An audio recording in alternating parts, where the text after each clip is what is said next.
तरजीहात में इहा शइ आहे त असीं पूरी सिंध में फेयर एंड फ्री इलेक्शन कराईंदासीं।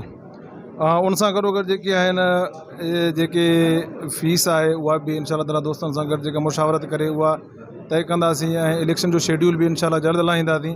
ऐं जेके नवां उस्ताद जेके अपॉइंटमेंट थिया आहिनि, जेके नई भर्ती आहे, इंशाल्लाह ताला उन्हनि खे बि असां इलेक्शन में बीहण जो हक़ ॾींदासीं। इहा असांजी अवलिन तरजीह आहे त जेको नौजवान उस्ताद आहे उहो अॻिते अचे ऐं उहा असांजी जेका आहे तनज़ीम खे लीड करे। असांजी सभ खां वधीक अवलिन तरजीह इहा आहे।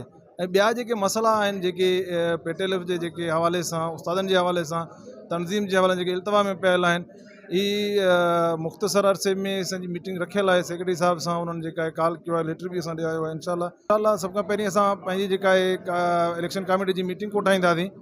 उन में असीं जेको आहे ज़ाब्ता इख़लाक़ आहे उहो पंहिंजो लाहींदासीं। उन खां पोइ शेड्यूल लाहींदासीं।